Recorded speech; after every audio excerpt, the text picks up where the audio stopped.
Gusto mo ba ng masarap na pagkakaluto ng pansit canton gisado? Try mo to, sigurado magugustuhan mo. So una, mag-init muna tayo ng mantika over medium heat.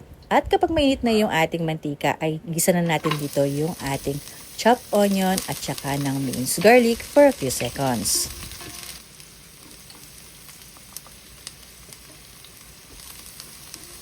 Once na amoy na natin mabangong aroma ng ginisa, ay pwede natin lagay dito ang gagamitin nating meat. Pwede kang gumamit dito ng pork o kaya naman chicken. Igisa lang natin yan saglit and then takpan lang natin at hayaan lang natin yan mag-simmer for about 10 minutes.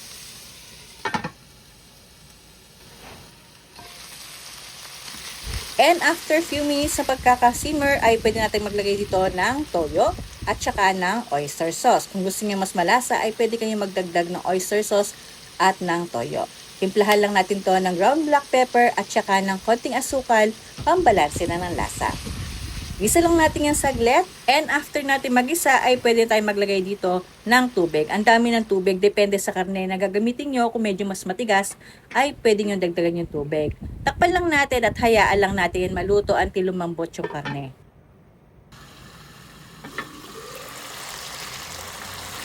Once malambot na yung ating karne at nag-reduce na rin yung sauce, ay pwede natin yan hanguin at iset aside muna natin.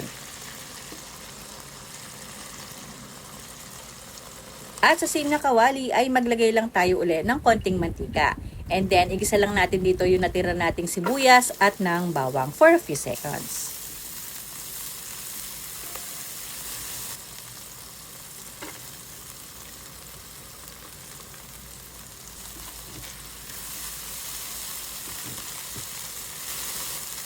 And then sunod naman, maglagay na tayo dito ng ating gagamiting gulay kagaya ng carrots at ng green beans o kaya naman Baguio beans.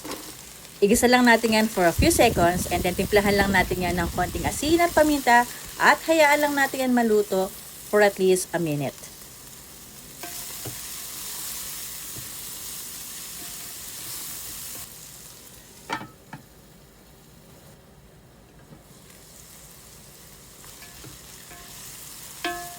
And then sunod naman, maglagay na tayo dito ng repolyo.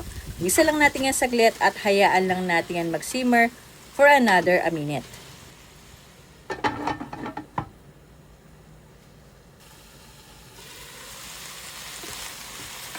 And then ilagay na natin dito yung nagisa nating pork kanina. At igisa lang natin yan for a few seconds and then after few seconds, pwede na natin yan hanguin at iset aside muna natin.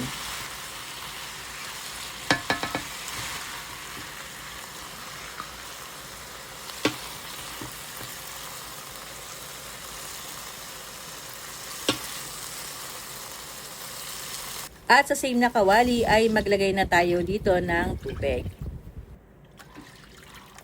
At para naman mas malasa naman yung ating noodles ay timplahan lang natin to ng pork cube, ground black pepper, dark soy sauce, oyster sauce, at naglagay na rin ako dito ng konting asukal. Pero yan optional lamang, kung ayaw ng asukal pwede namang hindi lagyan. Then haluin lang natin at hayaan lang natin yan kumulo.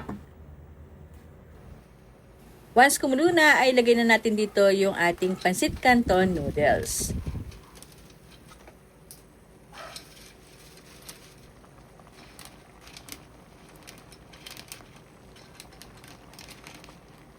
And then takpan lang natin at hayaan lang natin maluto for at least 2 to 3 minutes.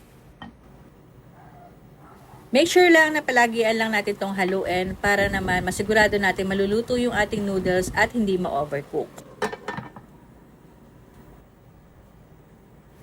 Once okay na sa inyo ang luto ng noodles, ay pwede nang ilagay dito ang nagisa nating karne at ng pork. So kalahati lang ang nilagay ko dito para yung iba itatoppings ko mamaya. Pero depende sa inyo, kung gusto nyo ilagay lahat ay pwede rin naman.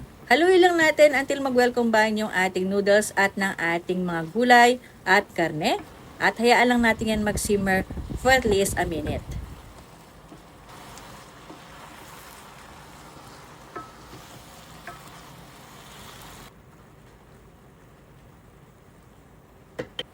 Tikman lang natin, pag okay na sa inyo yung lasa, ay pwede na yung i-serve. Enjoy!